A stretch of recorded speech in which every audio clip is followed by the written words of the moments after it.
So many of the, in fact, pretty much all of the precepts and also the rules for the bhikkhus and the bhikkhunis, they're worded in terms of things not to do. Right. As opposed to like, I don't know, like aspirations for our conduct.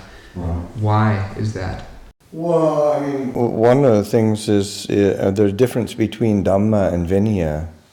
Dhamma is much more the aspiration, and Vinaya is the, how do you keep your nose clean, sort of. How do you keep it so you don't go off the rails? And also, I mean, there is you can't mandate goodness. So, I mean, you can't mandate purity. So that at least having, at least don't do this and don't do that, and have those boundaries, and then that opens up the possibility of people rising to the occasion for themselves. So you can't sort of force people to be good, or to be pure-hearted, or to be compassionate. If you mandated, if you had a rule of you can't think bad thoughts and you can't do anything that's not compassionate, then I mean, who could live like that? There. So it's much more around the sense of okay, don't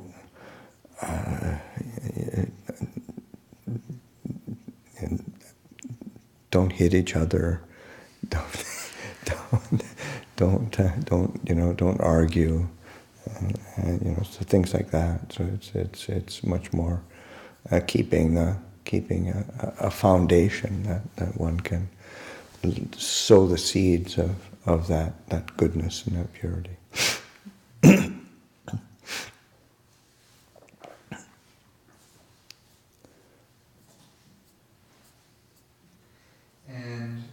Yeah, and that's another aspect of it, is that the Vinaya is only about actions of body and speech. There isn't anything about mental states, at all. I mean, it's because that's again, you can't. We all know how much our minds are out of control. So if you've got a rule about not thinking something, then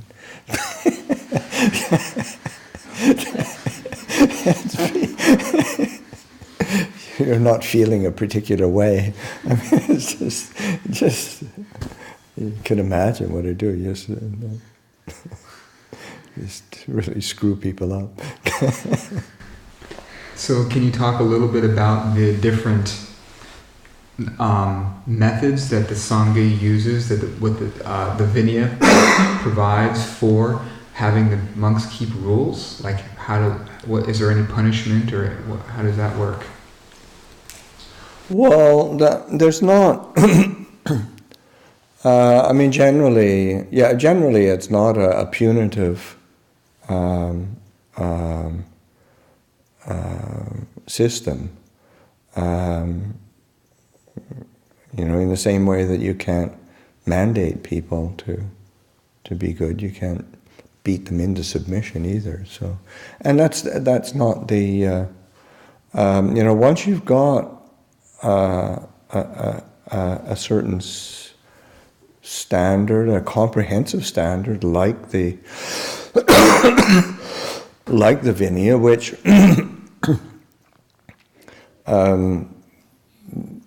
you volunteer to take on, so that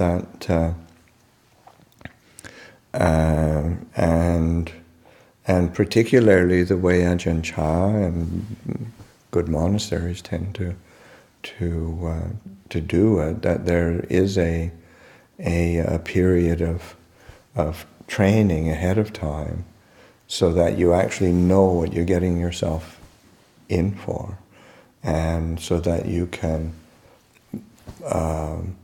make that commitment yourself to live in that way, and and if people don't really have either the discipline or the inclination to follow those standards, oftentimes they'll just either not make the commitment, or they'll try it out for a little while and they'll disappear, or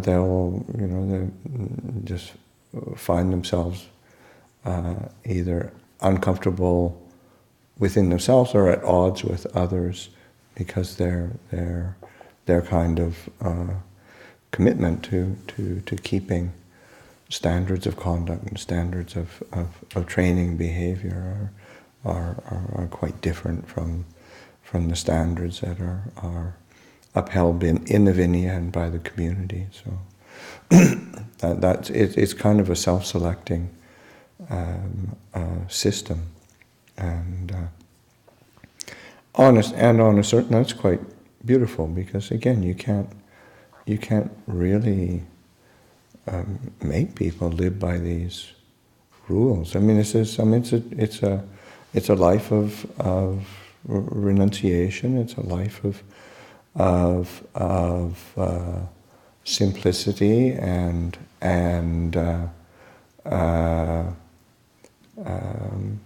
kind of composure, restraint that is really not. It's so different than the world, and so yeah, you really want to have to do it yourself, and then of course, again, as a monastery, you want to be trying to encouraging people to be keeping the training, and by seeing the benefit of it, seeing the benefit of that restraint and that simplicity, seeing the usefulness and the function of it, so that one is kind of has some inspiration to do it, because you can't just force yourself out of because it's a good idea, and even if it is a good idea, it's still, you can't sort of force yourself or push yourself to be doing it. But as you understand, take the time to understand, and the community itself, has to be living in a way that inspires people to keep the training, in the sense that, if somebody comes in and to the community, and the community is they might be keeping all the rules, but they're bickering and fighting and kind of totally fear-ridden and tense, then that's not really a motivation for others to take it on. So that as one is using the training, that again, that's where Dhamma and Vinaya have to go together, so that the Vinaya is in support of that practice of Dhamma, so that there's and Dhamma for restraint, for relinquishment, for peace, for knowledge, and as those things are gained or tasted or seen as a fruit, then the Vinaya also is. So it's a sensible thing to be doing.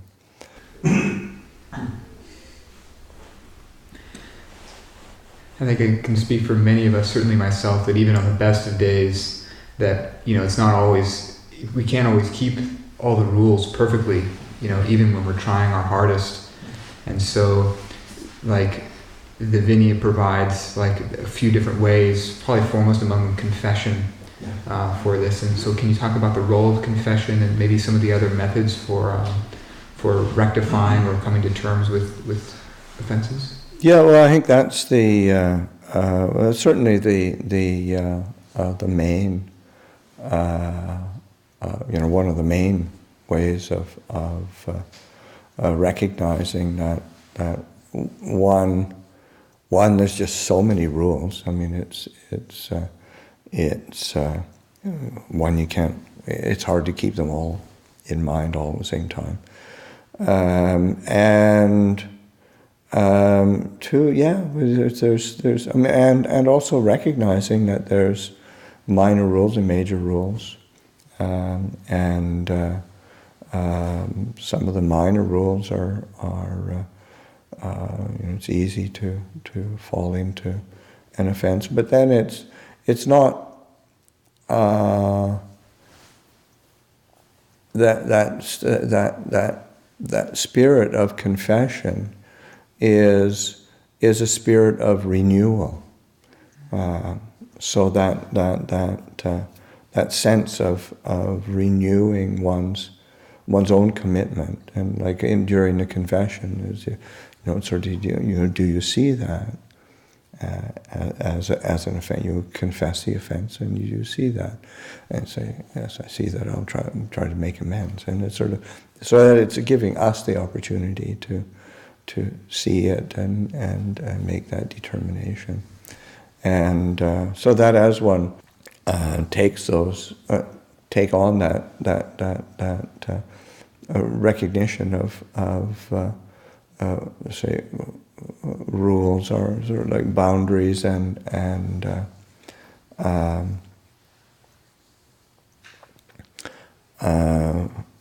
supports for so many mindfulness, for reflection, for restraint, and that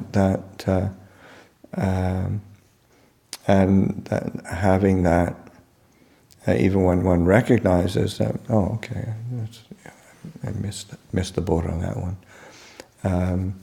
It's a reminder to investigate, because that's so important that the rules aren't there again as a punitive thing or even as a coercion to stay within.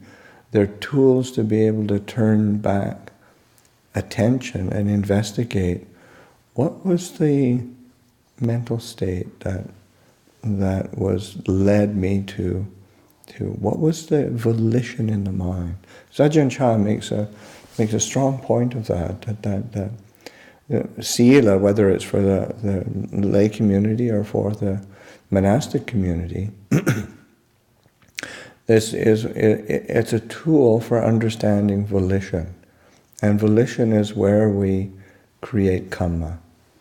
And it's the Buddha is very explicit in that volition, cetana is kamma.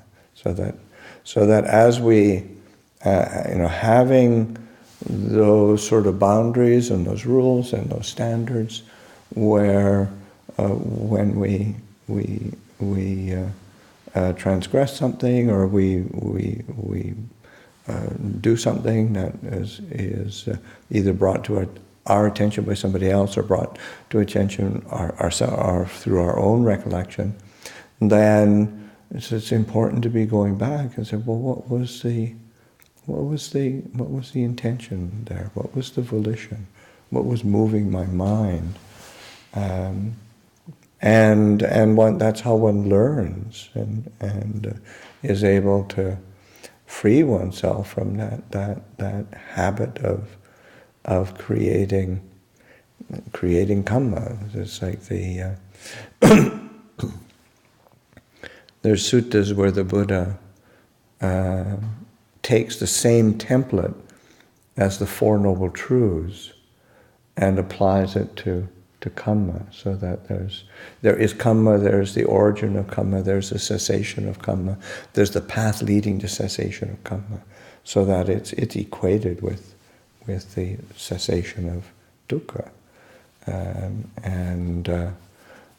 Those impulses are so strong and so second nature that it's helpful to have the variety of rules and guidelines that help us reflect and refine that reflection.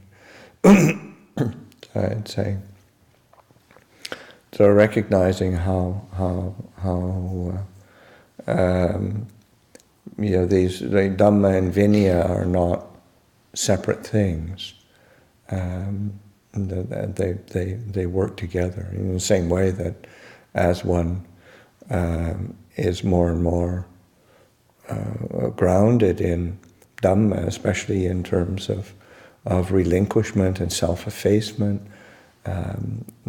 not holding to a sense of self or views, and Vinaya becomes really straightforward. It becomes very easy, very straightforward, because one's looking at it in a completely different way. It sort of reminds me of, like, in the suttas, how, like, a stream enter, when the Buddha describes stream entry, very often times sila and view are mentioned in that. It's the sila that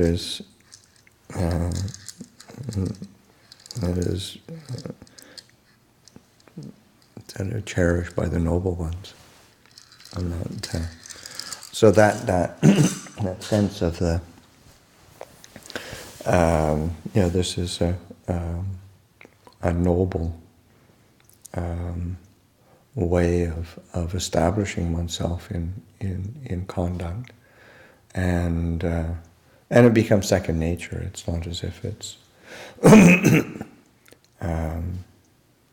that's part of that description of the sila of a stream enter, sort of unmottled, unblotched, unstained, untorn, unrent. It's a natural imbuing of the heart within that, and it isn't as if it's having to be forced in some way. Well, I'm sorry, a little tangent on that note is, I've always been confused about that with Sarakani. Because he took to drink, so... Yeah. But he was a stream enterer. You're going to have to pay attention to sequences. Okay, that's actually a good point. That's a good point in the sutras, yeah. Yeah, it wasn't as if he became a stream enterer and then took to drink. He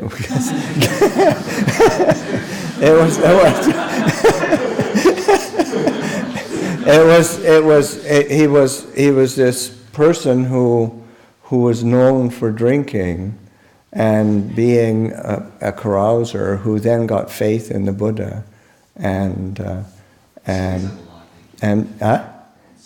then he drawing closer, increasing it closer, and then realizing stream entry. And there's lots of ne'er-do-wells that have had realizations, but their conduct really changes. I remember one person who, he was a gangster, Banpei, which Banpei is a port, fishing port, had a large sort of gang, mafia, and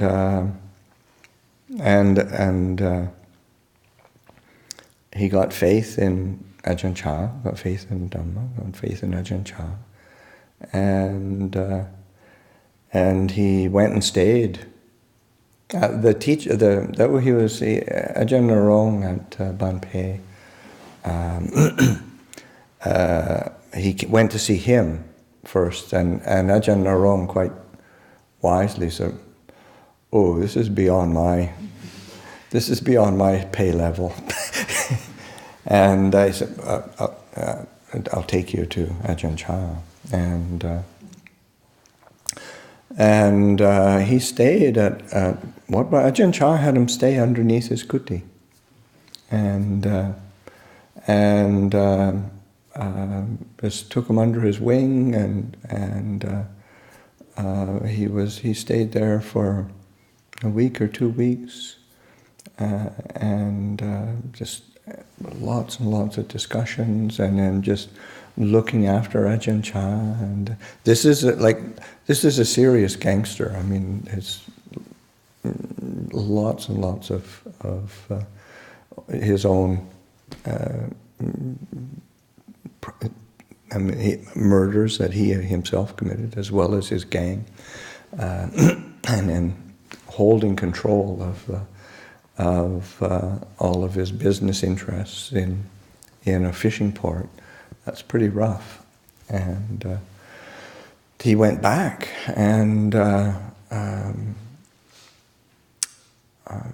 tried to convince his younger brother or older brother. His brother was another sort of head of the gang. He was the real head of the gang. His brother was there, plus others. Tried to convince his gang that they were going to be keeping the 5 precepts from now.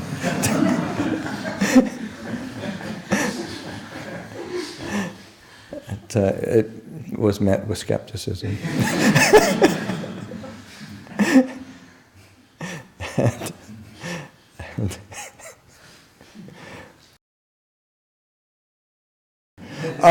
He got murdered, which is, I mean, he knew that. He said it took about 2 years for his power to dissipate, and people felt strong enough to get rid of him. But yeah, he was murdered. But I mean, he knew that, and he knew that world well enough that and he had already made all his sort of preparations so that sort of his family and whatnot were looked after. So I mean, it was very interesting.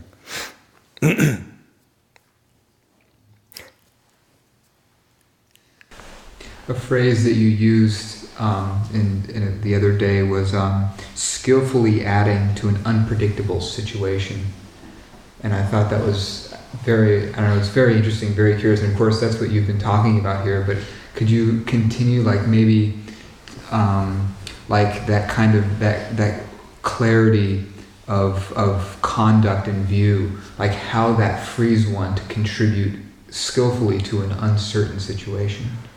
Well, yeah, I think there's a certain confidence and clarity, and also one is tuning in, as opposed to, going through one's list of fallback views and kind of positions. So one's attuning to this situation. So then skillfully being it, because sometimes it's important to say to act or to do something it's similar to that. What comes to mind is the how the Buddha say answers questions.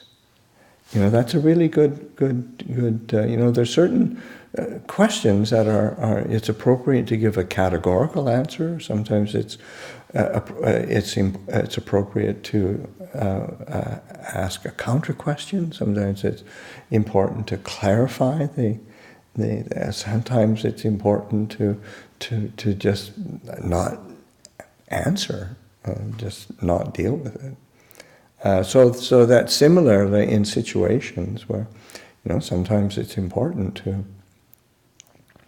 to wait. Sometimes it's important to do something or say something. Sometimes it's important to do something, but to be very cautious and plant the seed, see where it goes, and then follow up on it. And sometimes you have to be willing to go ahead and make a commitment or something, and then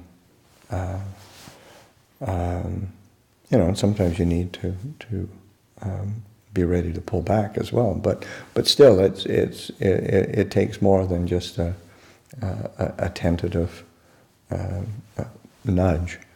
Sometimes things need a push. So knowing that it's unpredictable, uncertain. Again, that Ajahn Chah's. It's uncertain. So then,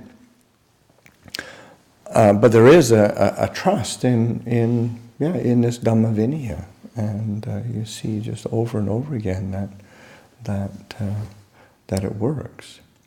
And even when it doesn't, that doesn't mean that it's just one's own skill level wasn't up to match to the situation, or the situation was intractable. So it's having that confidence and clarity of what is useful, and when is it important to be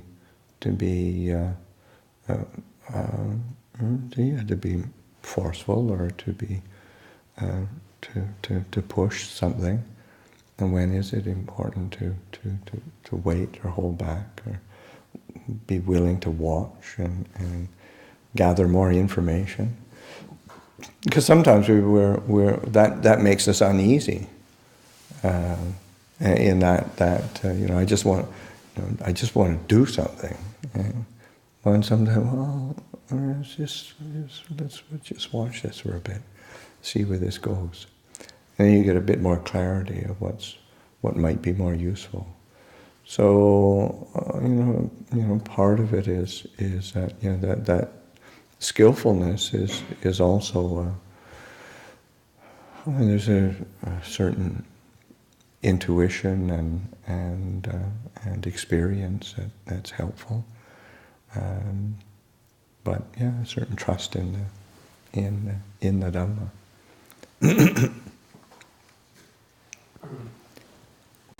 Was there ever a time when you were in such a situation and you were trying to watch and feel it out, think that something should be done, but you didn't know, you never really got a clear sense of what was going to work, so you maybe just tried something, see what happens? I've the whole spectrum and the whole range. It's certainly there's been plenty of where it's, I don't know, and it's okay to not know, because you just don't, because sometimes it feels uncomfortable to not know, so then we override that with some half-baked idea of what we think it should be. So then it ends up getting more complicated. There's all the different permutations, but there's plenty of times where I'm really don't, not sure at all. And given the general. That's why I say that's the unpredictable nature of human existence. There's not a whole lot we actually do know, for certain. It's more something you said one time that's I bring it up all the time, is that the transcendent of doubt isn't getting the answers to your doubt, it's being comfortable with the doubt. And that was like, here you go. Thank you.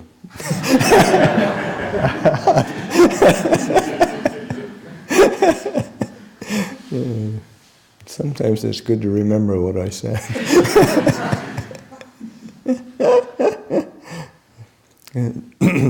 Yeah, because that's so much of doubt's uncomfortable, but there's so much of ourselves and the world that we're doubting about something that's worthy of doubt. It's like in the Kalama Sutta. But then sort of as we're more and more willing to be comfortable with that doubt, then things start to open up. Things become a bit more clear. And sometimes there's the phrase like a practitioner has gone beyond doubt. Is that something where, is that a certain confidence on the inside, or is that relinquishment? Well, I mean, you have to be clear about gone beyond doubt in terms of they've gone beyond doubt as to what's the nature of dukkha, what's the cause of dukkha, what's the cessation of dukkha, what's the path leading to cessation of dukkha. If you've got some practitioner who is so full of the fire of the Dhamma, and they're going to and I've seen this, where they're telling people what to do with their lives and telling them what's going on in their minds, and I said, ooh, there's a lot of train wreckage after that, because people want to believe, and sometimes it's a real kindness to say stick with that doubt, or you got to figure this out for yourself. So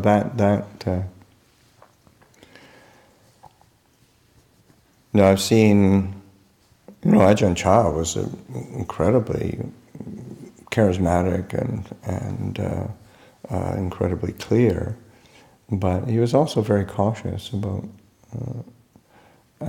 things that he didn't know. So there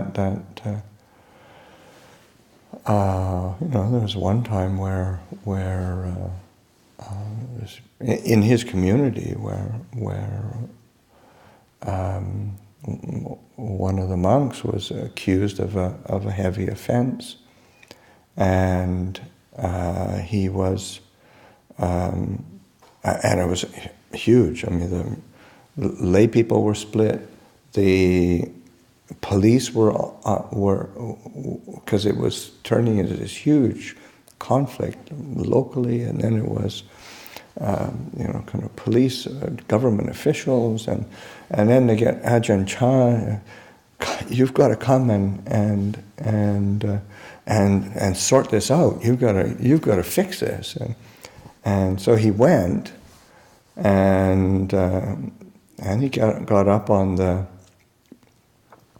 Dhamma seat, and the hall's full. There's people, cars everywhere, and basically what he said was sutti asutti pachatang. It's sort of pure or impure, each person knows for themselves. He said, there's only two people who know what the actuality of this is. I don't know. Sometimes it's not clear in the moment, and sometimes so that on a certain level it's a real letdown. but it's actually more in accord with Dhamma. And to get up in front of people who are wanting, one camp wants one answer and the other camp wants another answer, and to be able to hold it so that one isn't shaken by that.